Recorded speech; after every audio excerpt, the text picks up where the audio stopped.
All right, friends. Hello. Welcome back. Another episode of the New Evangelicals podcast coming your way. I'm talking fast because I'm so amped up. Let me slow down.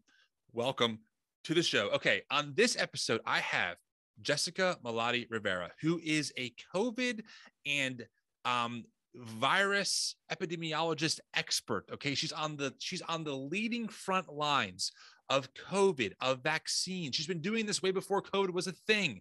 I brought her on to talk about everything COVID. We talked about what is COVID? Why is it not like the flu or the cold? We talked about the Omicron variant. We talked about the death tolls. We talked about how do you track COVID deaths compared to flu deaths. We talked about the vaccine.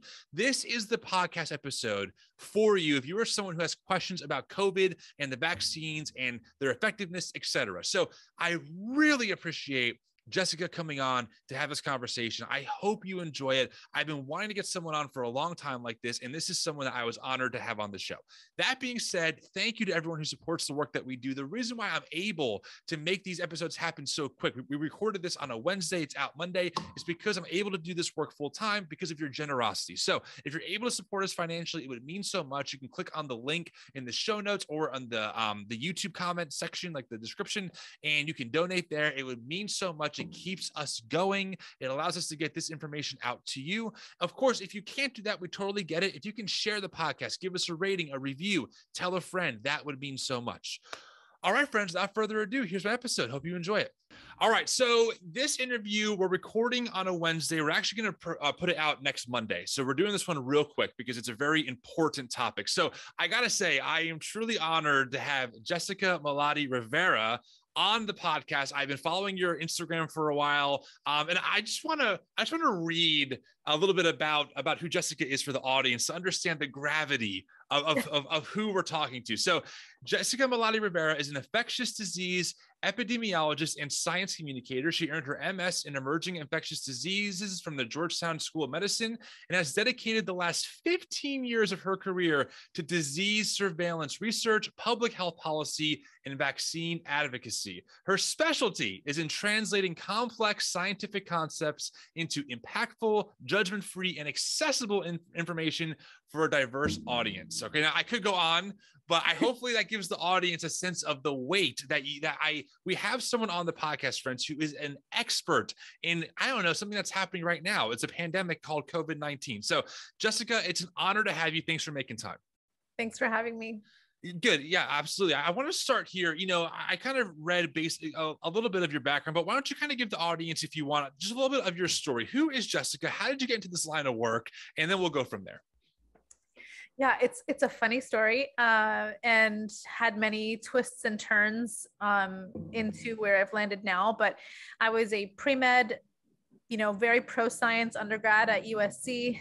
Thought I was going to go to medical school, and I took a health and human rights class that kind of derailed me, much to my parents' dismay, and got very involved in public health and public health education. So I decided to work in nonprofit world stuff, doing health equity and human rights, did that for a few years and decided to go to graduate school a few years after that and got involved with this research group at Georgetown that did biosurveillance, essentially tracking emerging infectious disease outbreaks so that we could provide early indicators and warnings for pandemics. We were specifically trying to predict pandemics. Like, this is very much on the nose for me. Okay. Wow. Like my Super Bowl that I've been preparing for my whole career. Right. But while I was in this research group, it was a team of analysts, and our analyst floor was tracking open source media in about 50 languages. I was tracking them in English, Arabic, and Spanish, and translating them into these summaries. Our audience was largely government, mostly intelligence and health, to basically see what was happening in animal species, human populations, and even plants. Our team actually detected the emergence of the 2009 H1N1 pandemic when we started seeing these indicators of a bunch of pigs getting sick in a pig farm in Mexico and farmers getting sick, and all those pieces of the puzzle helped us predict to a degree of certainty that there was an emerging threat happening. So that was kind of the probably specific foundation of like my work in disease surveillance and pandemic analysis. pandemic modeling, and did that for a number of years, and then kind of stayed in the infectious disease, vaccine preventable illnesses research world for many years after that. Since COVID-19 hit, I was involved with the COVID tracking project, which was an offshoot of The Atlantic, where I led their science communication efforts and basically helped translate everything from the emerging data to the data trends to anything in the epi space. I take a lot of joy in that. It's kind of like speaking another language and helping people have meaningful insights from that, because the headlines are overwhelming and kind of dense. Has been something that I've been doing since day one. Like, I got an email on December 31st, 2019 about COVID, about this pneumonia-like illness in Wuhan. And I was like, oh gosh, this could be something. And here we are. Wow. Okay. So I feel like what you're telling me is that before the general population like myself understood what COVID was, there are people out there who are experts who are trying to always predict when the next one's going to come, because pandemics have happened before. This is not the first time in human history that we've had a pandemic. Is that correct? That's correct. And when I was in graduate school, I remember, like, my friends would be like, so what are you stressed out about? And I would always say, you know, a respiratory disease that causes a global pandemic. And that wasn't, you know, clairvoyant. That wasn't like, you know, that was, anybody in this space knew that it was a matter of when, not if, that pandemics happen in these kinds of cycles. It's not sinister. It is just because of our clashing ecosystems, right? We have to cohabitate with different species on this planet. And if we don't do it great, including doing things that encroach on forests and different populations, or how much we consume animals and animal products, it can sometimes expedite the process and the exposure to pathogens that humans don't have any immunity to. So we always kind of thought it's only a matter of time before there's another spillover event, which is a disease that originates from another host, like an animal species, and affects humans. And the fact that it happened, the fact that it's a coronavirus origin, none of those things are surprising to us. Okay. So let's do this. Okay. As Michael Scott from The Office would say, explain it to me like I'm 5. Okay. Because this is obviously for people like myself who are not in this space professionally. It can be overwhelming. Like you said, headlines are very overwhelming. Everyone seems to have an opinion and approve that the data is this or that. Everyone can make those arguments. Let's just start here. What actually is COVID? Like, is this a viral thing, a bacterial thing? What's the difference, et cetera? Yeah, so COVID-19 is the name of the disease caused by the virus SARS-CoV-2. SARS-CoV-2 is a coronavirus. It is different than SARS-1. That is why it's SARS-2, essentially. It is from the coronavirus family, which is a viral family of diseases. There are a number of coronaviruses that we have experience with. The MERS outbreak that happened was a coronavirus. SARS-1 was a coronavirus. And many, many coronaviruses are ones that we've all had before, because coronaviruses are kind of most infamous for causing the common cold. They're very benign in most cases. SARS-CoV-2 is a new virus that originated from an animal species. It's still not precisely known, but it's very likely that it happened with some sort of connection to bats. Bats are kind of these disease-carrying flying rodents, and have this incredible ability to transmit diseases but not be affected by them. Must be nice. Must be nice, right? So it could have been a spillover from the pangolin to the bat to the human. It could have been bat to human. We're not exactly sure what the index origin of it is, but viruses evolve, and viruses evolve through a process called mutations, right? So there was a mutation that happened that made it so that humans could also be affected by it, so that when the virus affected a human, it could attach to human cells. And you've probably heard the word mutation a lot. Mutations are why we have now variants of SARS-CoV-2, the original wild type virus. Now, mutations sounds more sinister than it is, but mutations are kind of like typos. So as a virus makes copies of itself, sometimes it's an imperfect process and it kind of messes up and it makes these mistakes, these mutations. An accumulation of those mistakes can change how the virus behaves. So at some point, mutations happened to change it from an animal disease to a human disease. And it continues to have more mutations as it replicates in different people's bodies. And then we get offshoots of that, or these variants, these kind of versions of SARS-CoV-2 that are still the same virus, but have some differences. Okay, that's helpful to understand that. And I think it's also important for the audience, because a lot of us grew up in evangelical spaces. When we hear terms like mutation or evolve, right, we kind of been programmed to think liberal, atheist, like, you know, whatever. Honestly, I know for some people that might be kind of silly who didn't grow up that way, right? But for me, you're like mutation, evolve. I'm like, Tim, like, you know, it's like, you know, I guess put away that alarm in the back of your head, because this is just how this stuff works in this realm. Things change. They, how do you want to call it? It's not the same thing it was when it, I guess, was first birthed into existence. Is that kind of the idea behind it? Okay. Right. And this evolution is, we're talking like laser speed evolution, right? We're not talking about over, you know, eons of time. We're talking about a family tree. If evolution is a triggering word for you, think of it as like families evolve or grow or propagate or whatever the word is in a linear function typically. Now I will say it has been pretty linear with alpha, beta, and delta. Omicron, however, was kind of its own little branch that offshooted on its own.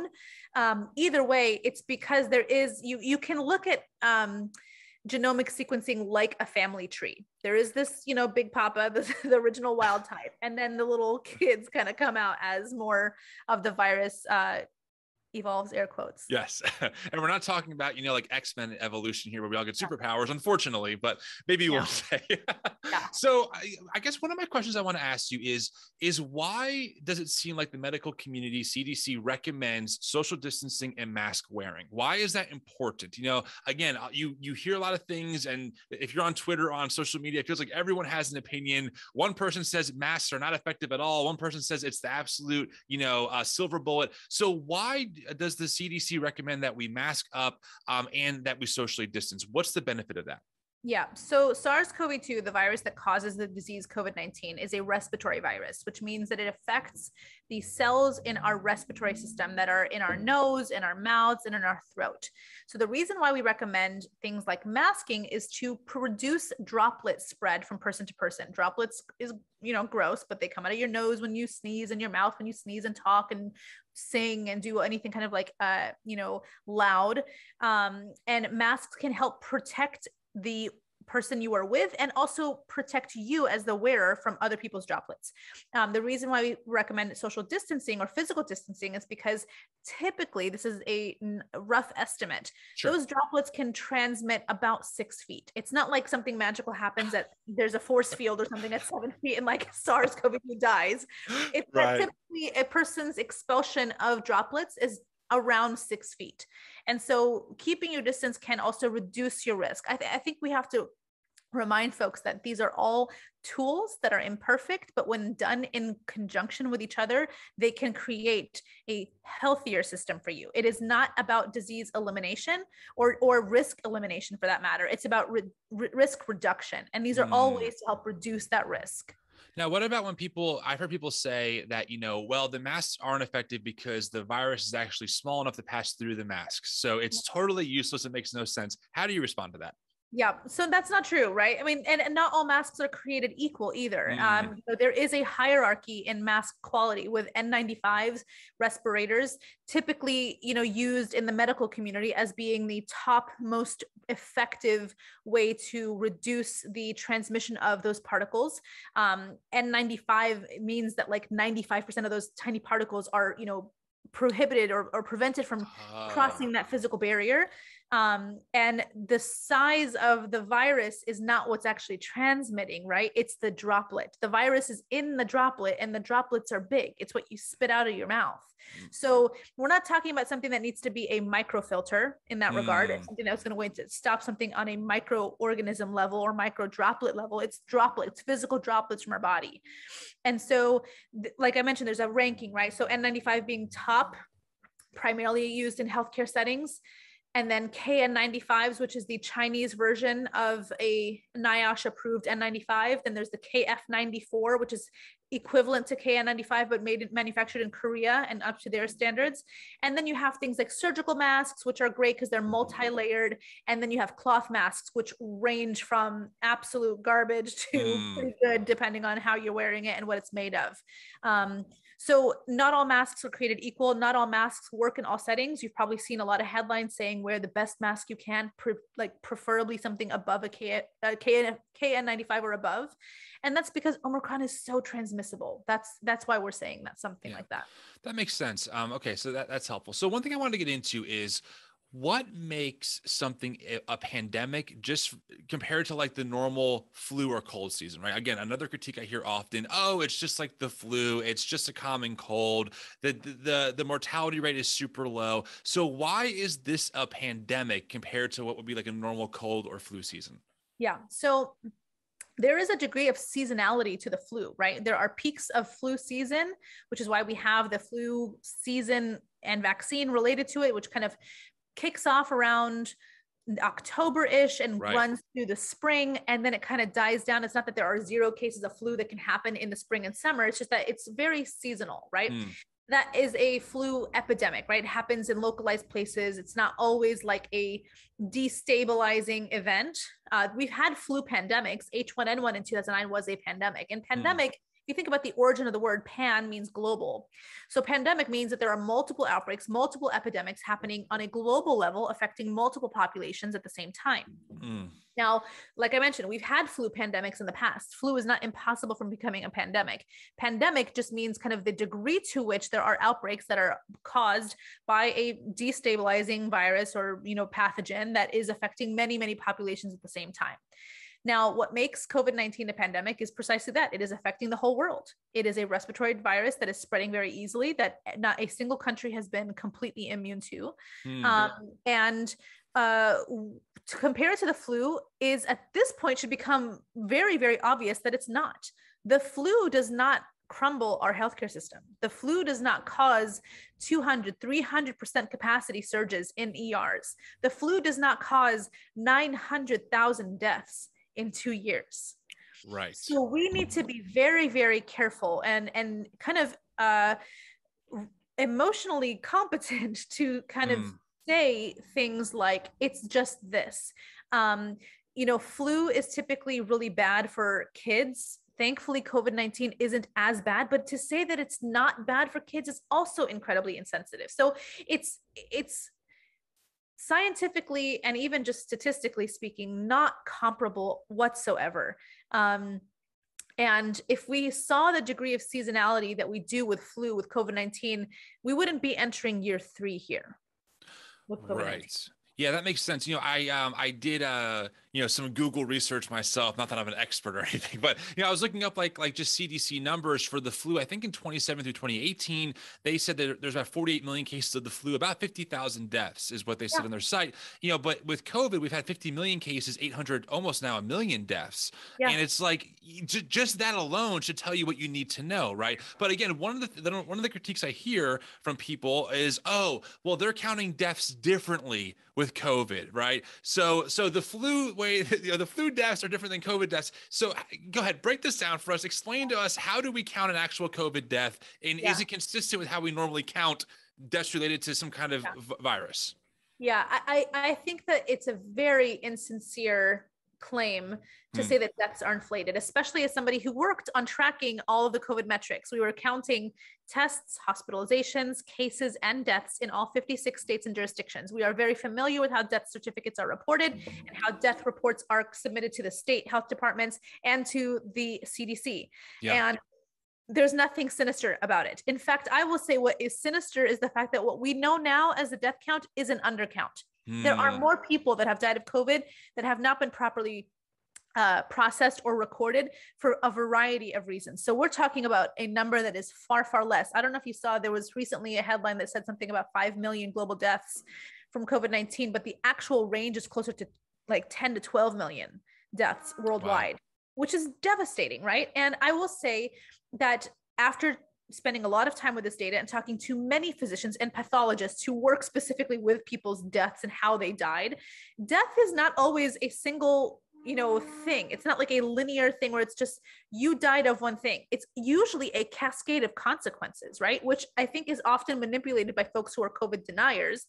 But on a death certificate, it is very rarely one thing. Even if you have cancer, right? A person who dies of cancer may have died of heart failure. because their body gave out after years of chemotherapy, because the cancer was in the heart, because of a variety of reasons, right? It's not always one thing. In fact, it's actually more dangerous to think of it just being one thing. There was a controversy early in the pandemic. I remember this whole claim, you probably remember it, where only 6% of the deaths were actually caused by COVID-19. Oh, yeah. The misreading of a chart. This chart, I feel very passionately about data visualization, and bad data viz gets me so riled up because it's so preventable. You could just caveat your data and just put it in legend for F's sake. So there was a chart that should have read 100% of these deaths are caused by COVID-19. Only 6% of them had one field on their death certificate filled out as COVID-19. All the rest of them had COVID-19 and a bunch of other things. Now, of course, that makes people think, well, it's because they were obese. It's because they had all these comorbidities. Death is death, and COVID caused those deaths to happen prematurely, regardless of what they also had. If they didn't get COVID, they'd be alive today, and that is the end story. Is it kind of like saying that for many of these cases, COVID was the first domino that kind of pushed everything else over? Without that first domino, you wouldn't have those other things lined up. Is that kind of the visual that or the last domino? The last domino. The last domino, right? They could have had a number of issues that were managed, that were not so greatly managed, that just needed one last trigger, and the trigger was COVID. It could have been COVID causing pneumonia, which caused lung failure, which caused death. It's never just one thing, because our bodies are complex systems. And sometimes it's a number of systems, organs, brain function, blood function that fail, that cause a person to die. And I think we also have to acknowledge too, that not just the deaths, but like the long-term effects of COVID. I mean, I have someone in my life who I know who, thank God, is coming out, but was on a ventilator, was on ECMO for a very long time, 75 days. And he's going to need a lung transplant, because his lungs are not there anymore. And thankfully he's coming out of it. But that is a long-term, he's not going to count as a death, thank God. But as far as his life being changed forever, I mean, 100%. So I'm sure we're seeing a lot of those cases that we don't even talk about also happening as well. Yes. In fact, it's, as somebody in public health who has measured things like outcomes of diseases, it's so frustrating to simplify outcomes as just, did you die or did you not? Morbidity, not just mortality, is a huge outcome that we have to consider when it comes to infectious disease outbreaks or even chronic illnesses. Morbidity can include things like disability. It can include things like long COVID. It can include things like the psychosis and even the mental health trauma of this pandemic.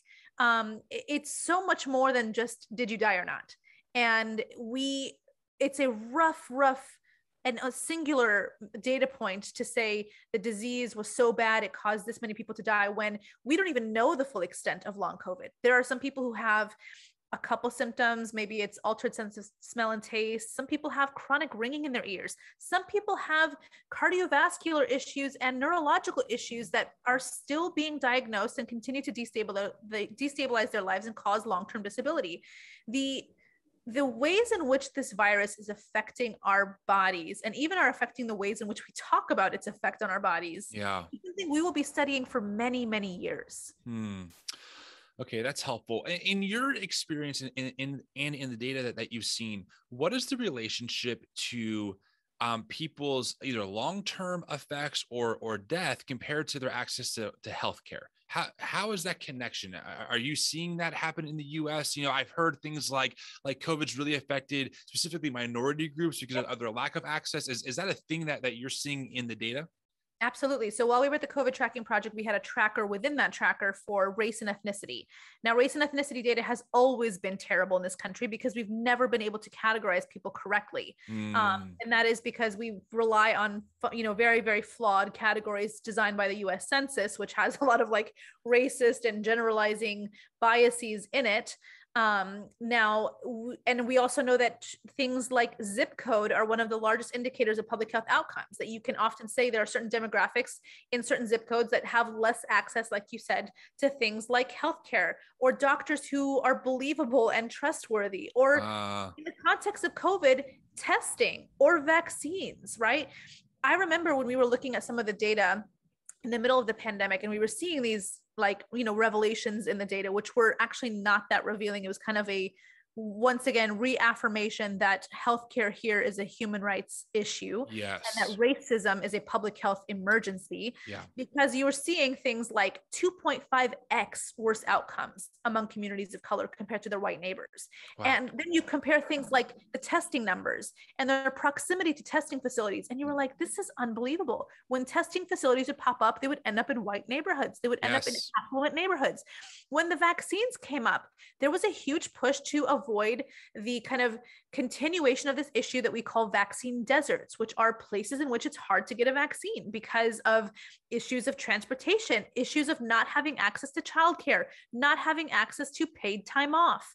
All of those things are what we call like confounding factors. These are social determinants of health that further, worsen the outcomes, morbidity and mortality for lots of populations because of, at the end of the day, a racist undertone in how we handle health and healthcare in the United States.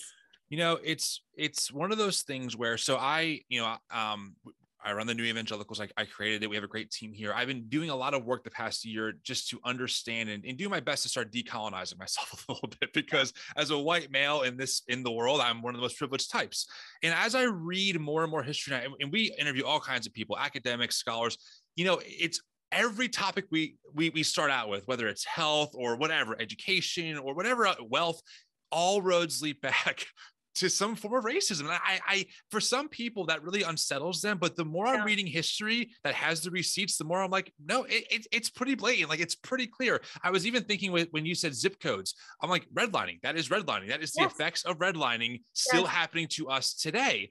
And it just is mind blowing how much it's hidden under certain terms. Like, I don't see color blindness, but this has real effects on real people, that when pandemics and other things too, even outside of that, happen, they really get affected at a much more alarming rate. And our society isn't even willing to have the conversation about how that's a thing, which must be frustrating.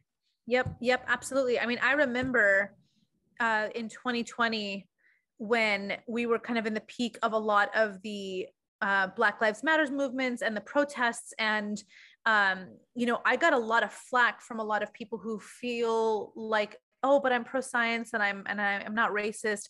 But when I put a lot of stuff on Instagram saying, racism is a public health crisis and police brutality is a public health crisis, those things are uncomfortable truths for a lot of people to recognize.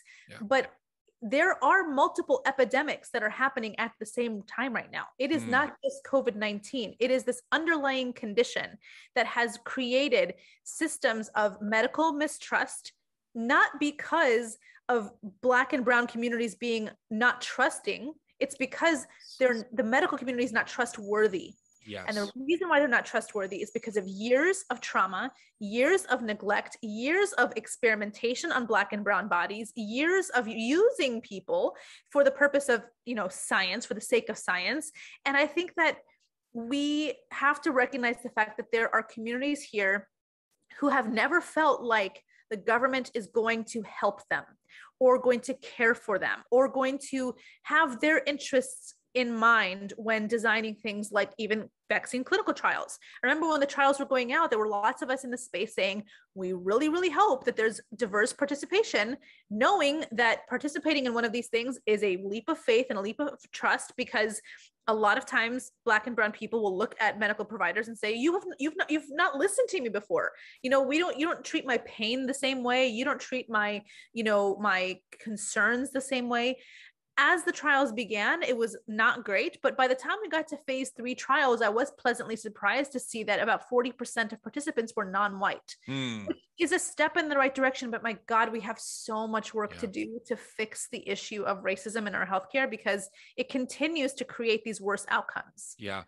I interviewed a few months ago now, Dr. Kia Moore, who's done a lot of work in Tennessee with trying to get people in her community, in the Black community, to be more accepting of the vaccine. And we talked about how the reason why there's mistrust is for good reason. The Tuskegee trials come to mind, et cetera, which is so ironic because so many white evangelicals I think that the vaccine is a complete farce, and yet they have no reason to believe that, But we're going to get into vaccines in a few minutes. I promise. I know that is one of the big elephants in the room for a lot of people who are listening, and we're going to get there.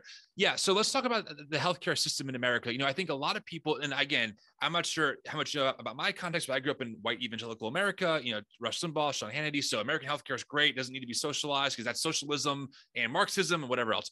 And, you know, the older I get, the more I read, the more I'm like, you know, the healthcare system is like really problematic in the US.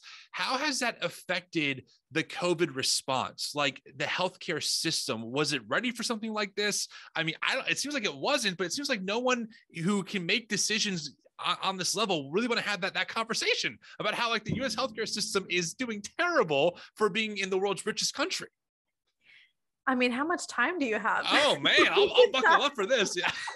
We can talk about this for hours. I mean, Yeah. when it comes to specifically pandemic preparedness, we were not prepared. And I say this as somebody who worked for many years on pandemic preparedness. The government used to prioritize this. And I'm not even going to get political here because it was prioritized under two different administrations when I was working in this space. So it's not like a blue and red issue. We previously prioritized things like tracking emerging infectious diseases in multiple populations.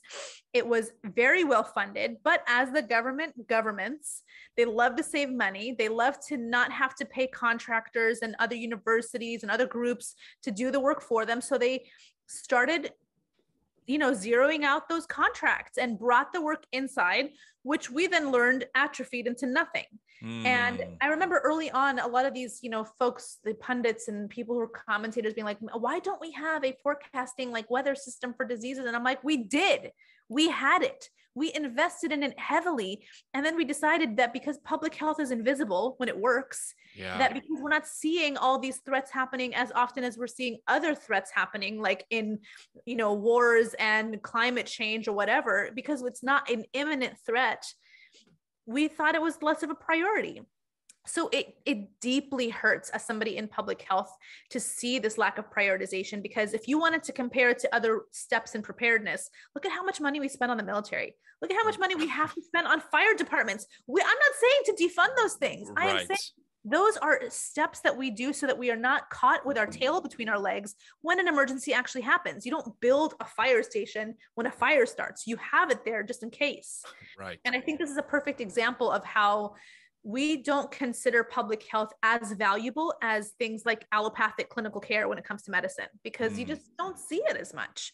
And now this has been like one of the worst lessons learned in how we have to invest in public health. We cannot defund it. We cannot consider it less than other systems of preparedness.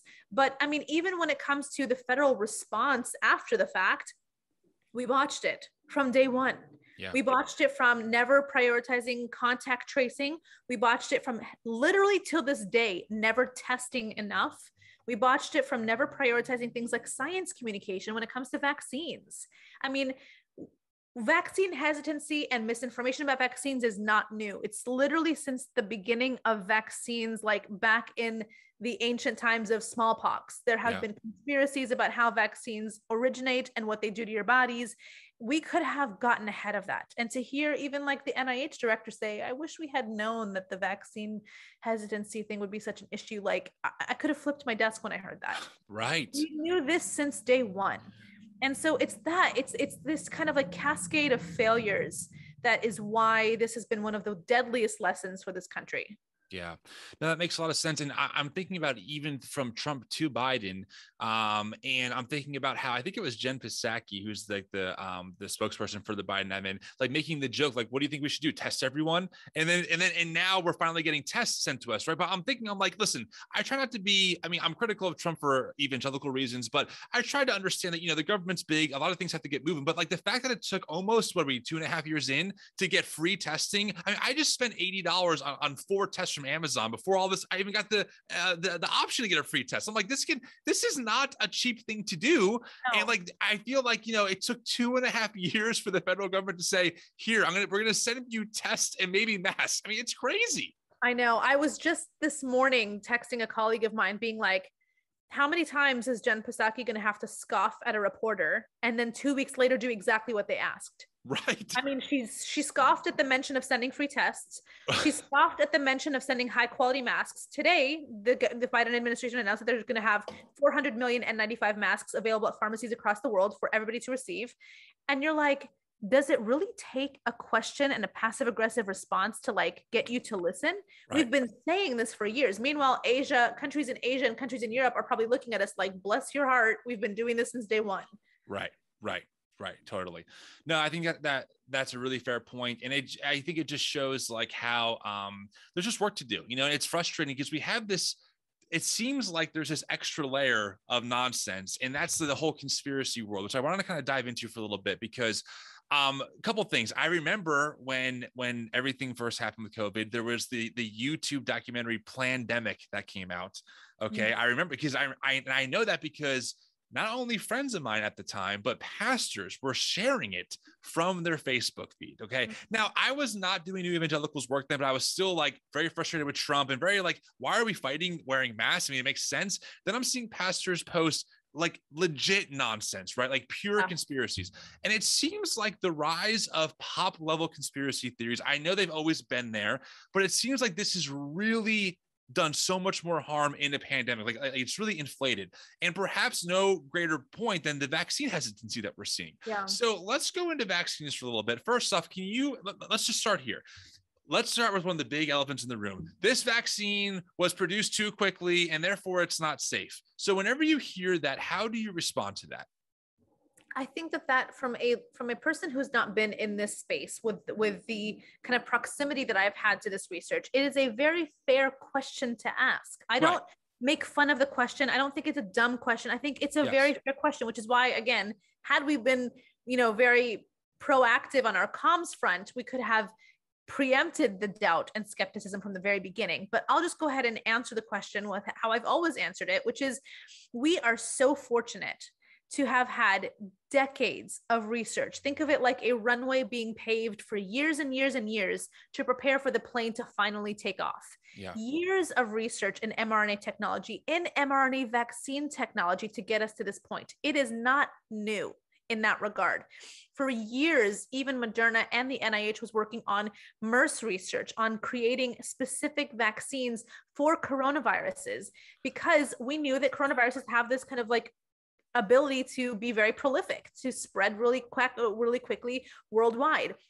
And so we had this foundation, decades and decades of research, and something that Trump did, which was called Operation Warp Speed, terribly named, could have had a better name, but here we are.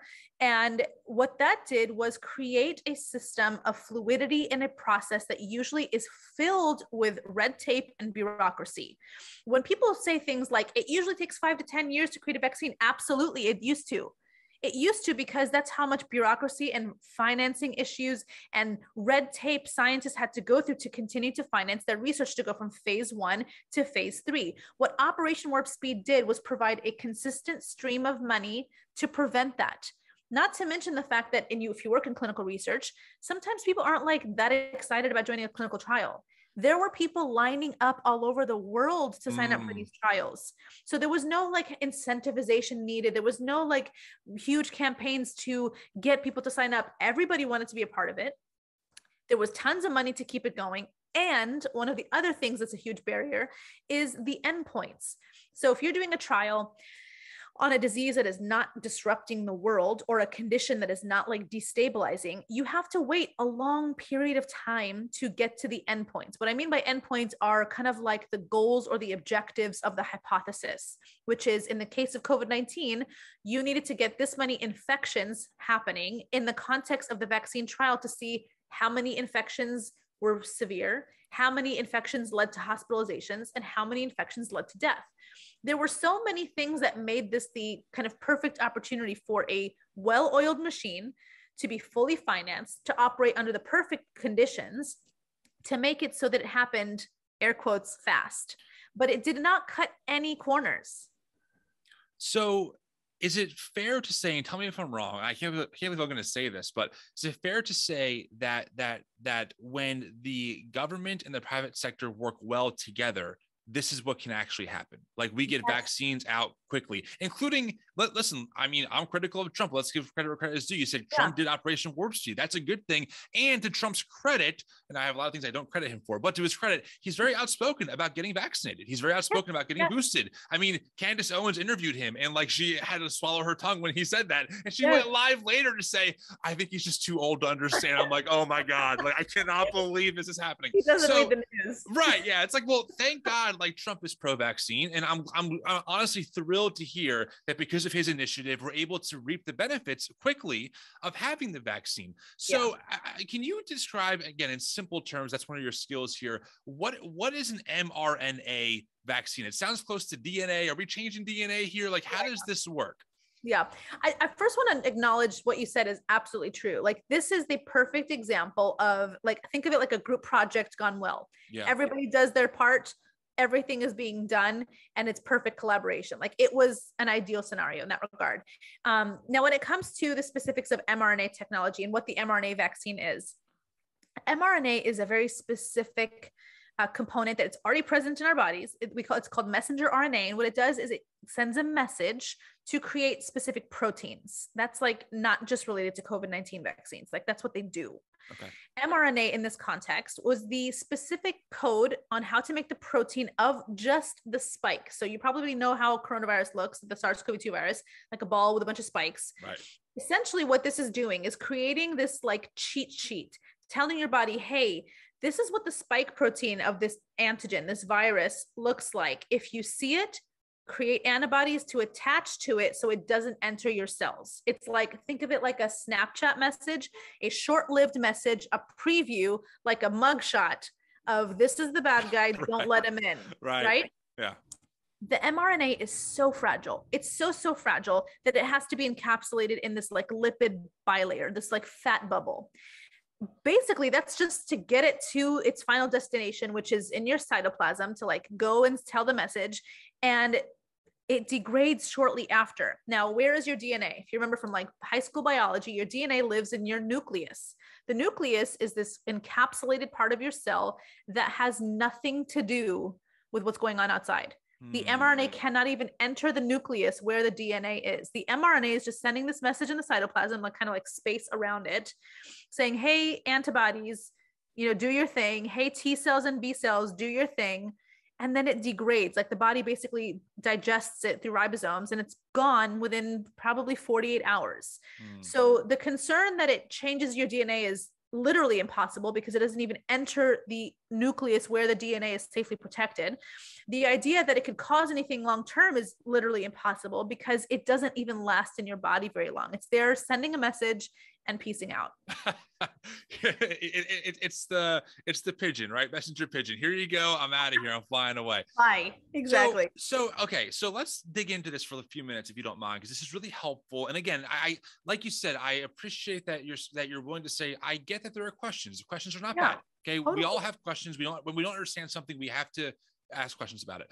So the vaccine, it's in my, again, just in my experience, usually when like my 19-month-old, when he got his shots, he didn't have to get 2 shots, and it wasn't like an upkeep. It wasn't like, hey, you know, I'll come back in a couple months and get maybe a booster shot. Why are we seeing the booster shots, the vaccine with 2 initial shots compared to what I've experienced personally in seeing my son getting vaccinated with other things, just 1 shot and you're done kind of thing? What's the difference there?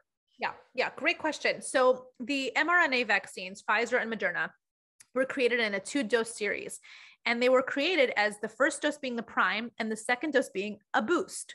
So prime is kind of like giving your body a quiz saying, hey, here's what's up, here's what to do. And the boost is like giving it the final exam. Okay, you've been primed, you've been given the lesson. Here's a reminder of what the antigen looks like, do your thing.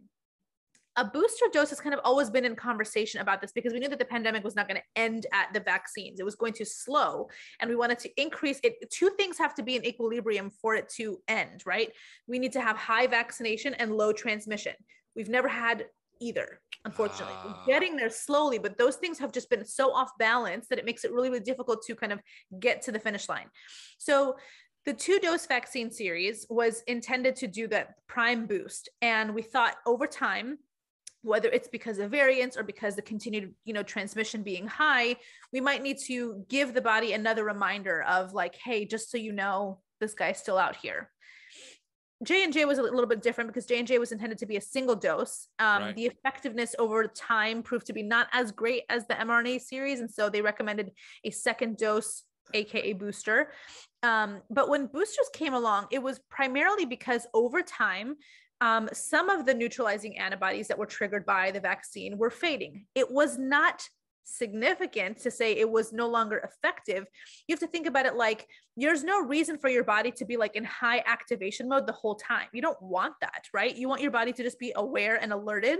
A booster is a small dose. Think of it like a reminder to be like, hey, the threat is still out there. Here's some more, make some more antibodies, make some more B cells and T cells, just so that you're prepared if you do have an infection. Now, the idea of it being like continuing is a misconception. We're not going to be just boosting forever. We're not going to boost our way out of this pandemic either.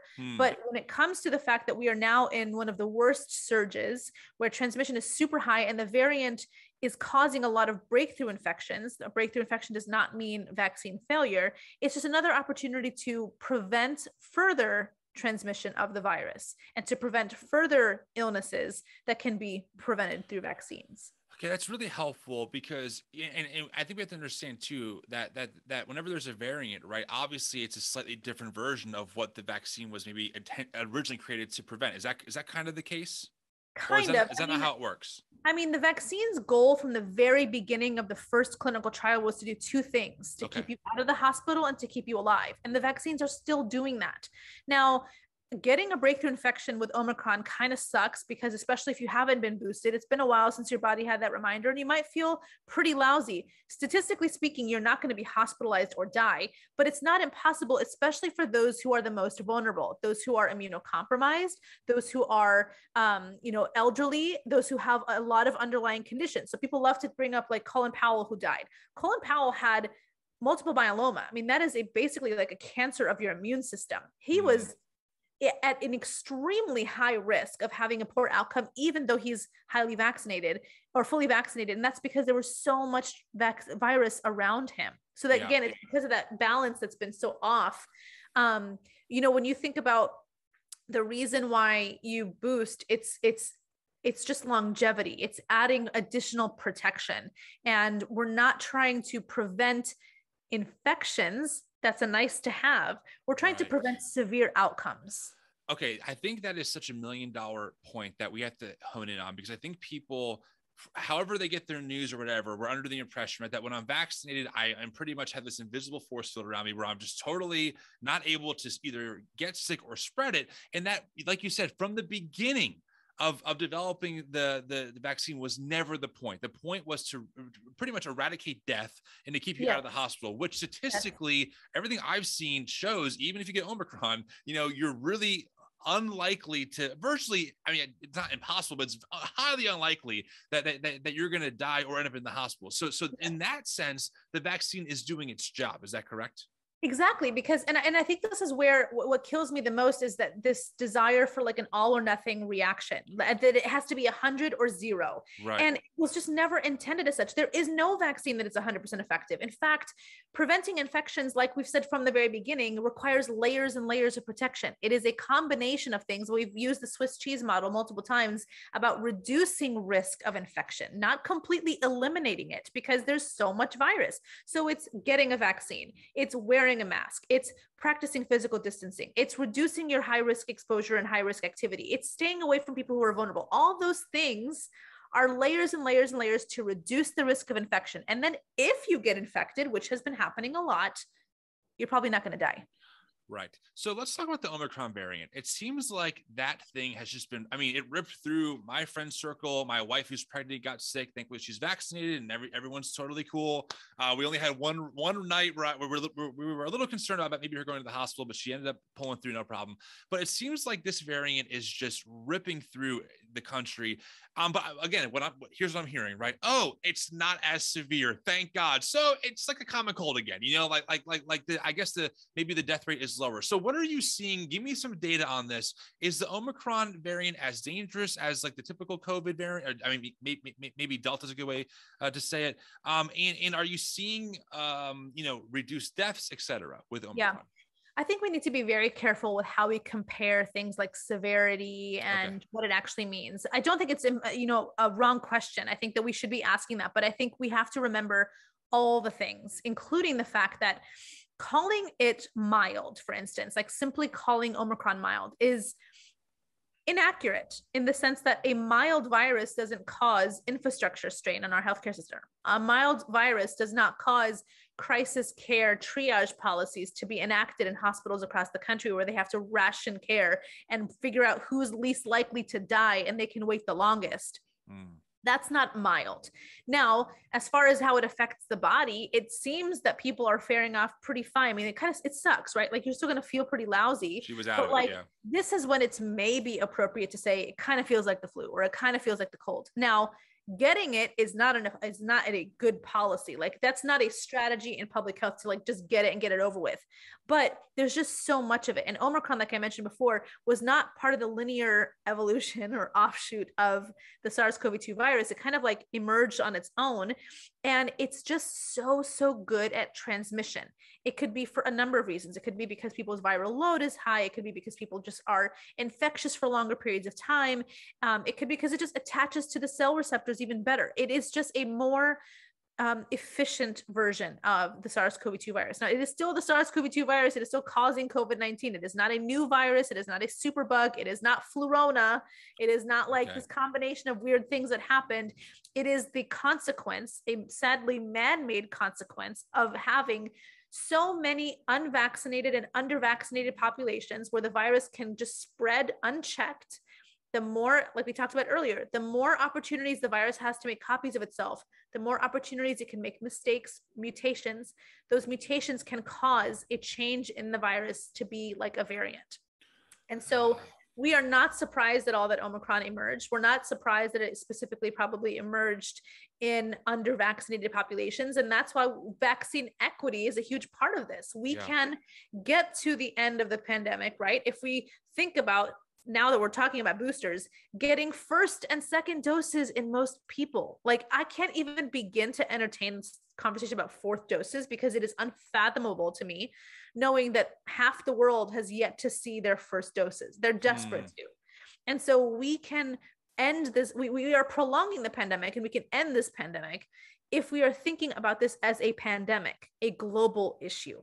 But we in America just love to be like America first, and just like thinking about ourselves first here. But we exist in a whole global community, and our global community is hurting.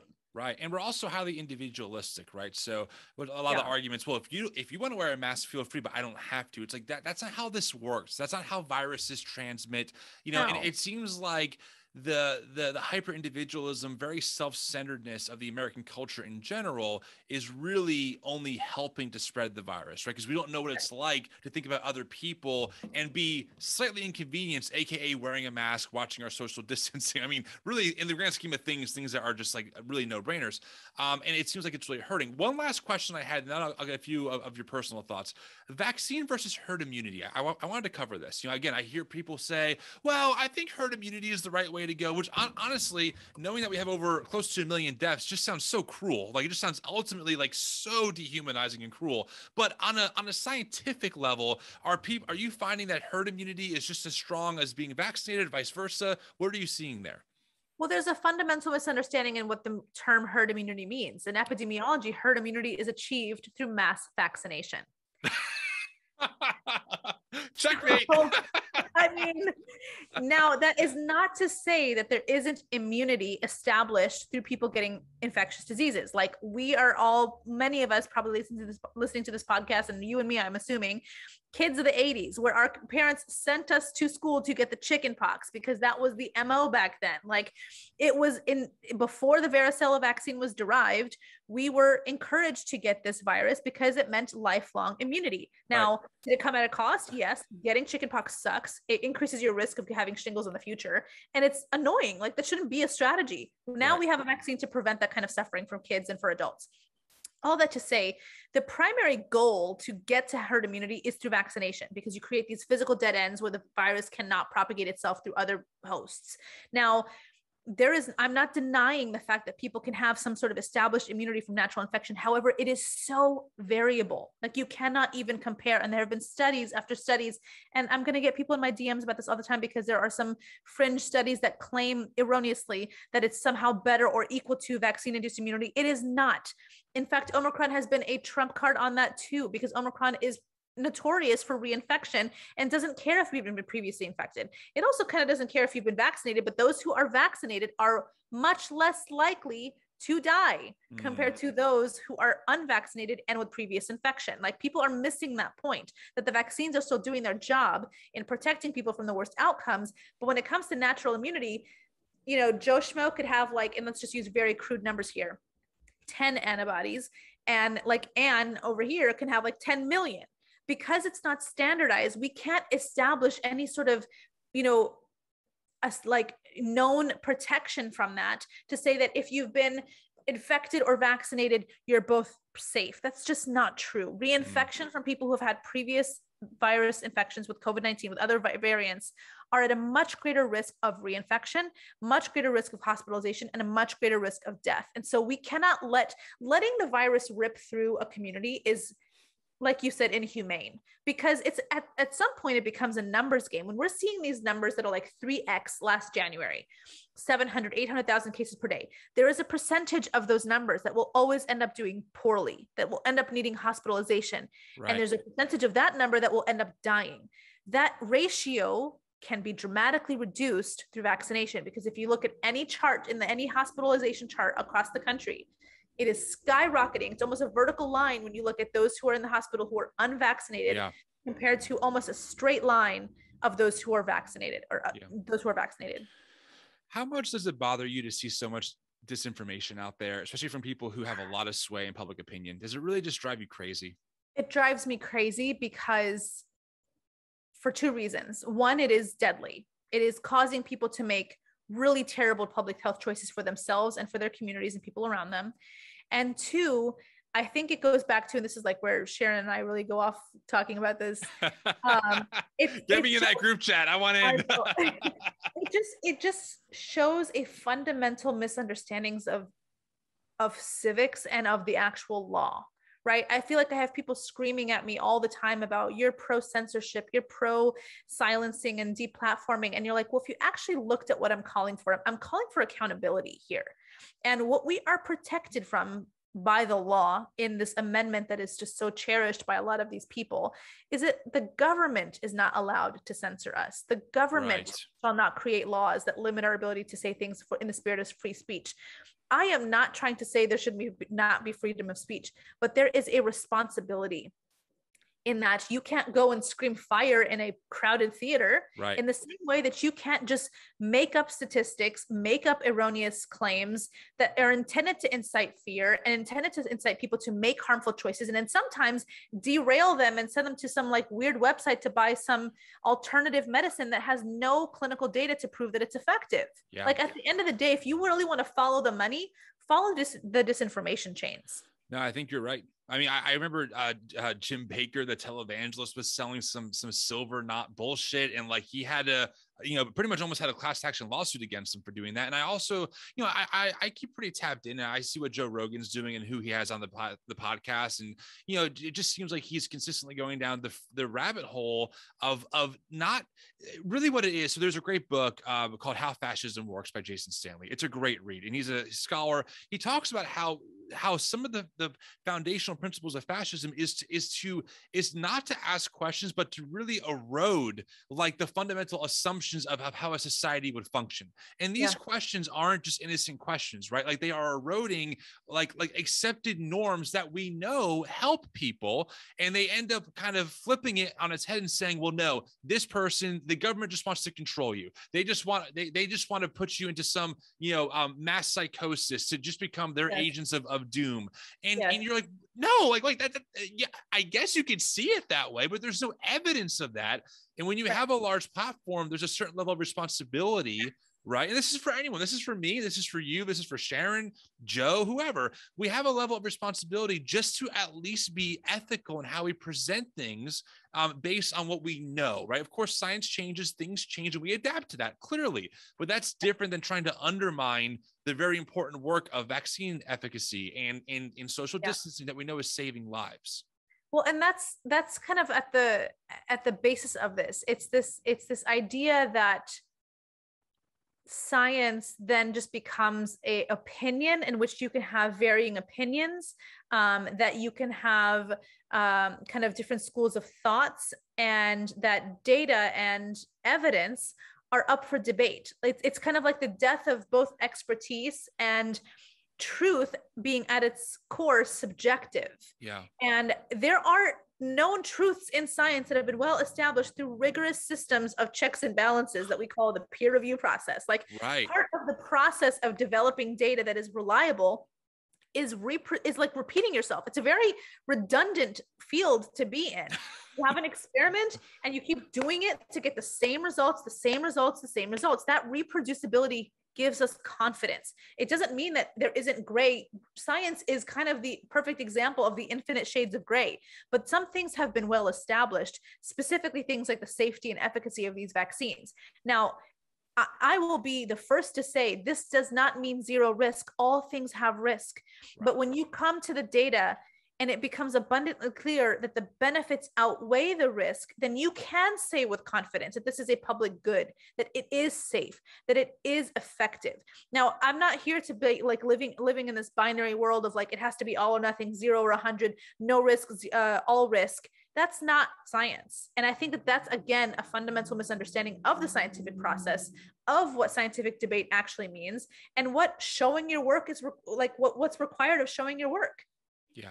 No, I think that's really great. I mean, I think it's safe to say that the reason why the peer review process happens is because if people have out their thoughts, it's reviewed. Okay, let's look at it. Let's take it seriously, right? Let's look at it on its own merits. And then the community can say no, like, or actually maybe there's something here that might change our direction, right? And so if something is not widely accepted in that community, there's probably a good reason for it, right? And I find that what happens is people on the fringes or people who maybe are in that world, like even pandemic, it was some person who was tied to some, I think she was somehow tied to Dr. Fauci. And you know, yeah, and she used like that level of oh, I've been here to become that fringe, therefore believe me because I'm also an expert person. But the reason why she's not there anymore is because she's been reviewed and found lacking. And so that's, I think, where like the breakdown happens, right? And I think it's important that we realize that. And unfortunately, and I'm not going to ask you to comment on this, I'll just say it,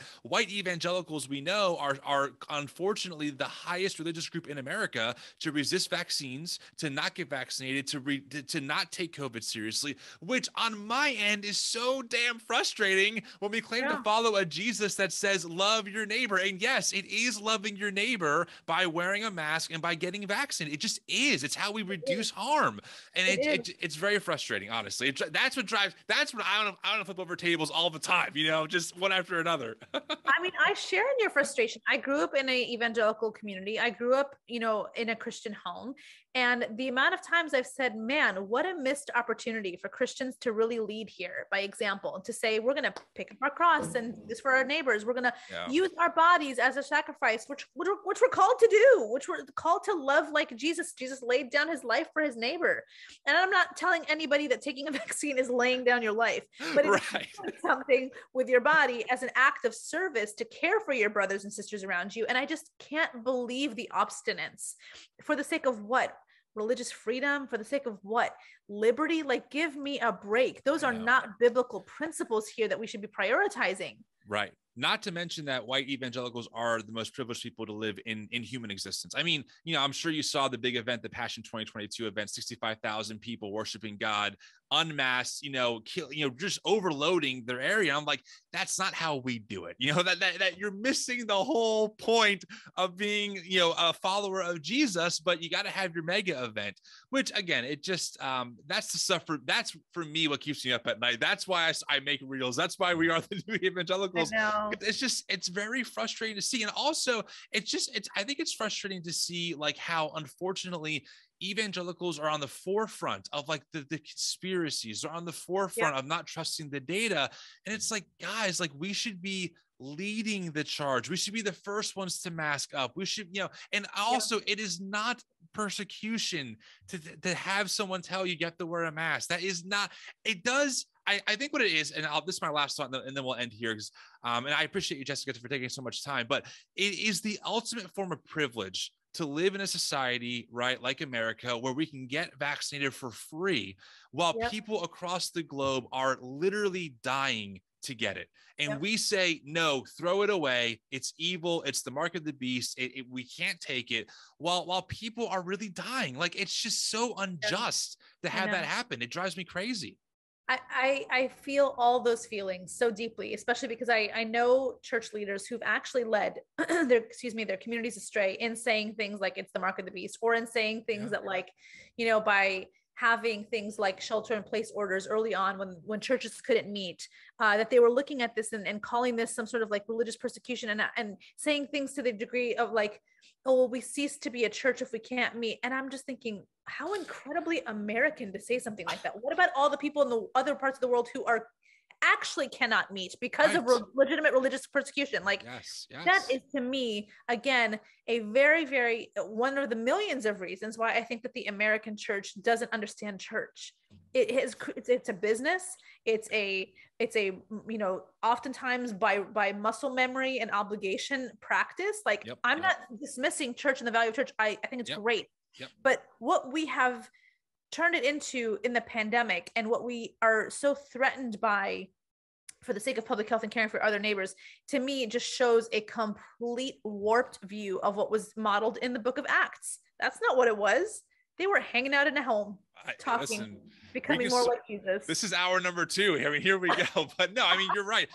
We the way we frame it is the evangelical industrial complex. It is a corporate entity that is totally corporatized in every way, shape, and form, and it centers the event over the community. And anyway, I will stop there because again, we're now we're going into my territory. I'm like, what? Here we go. But I'll stop there.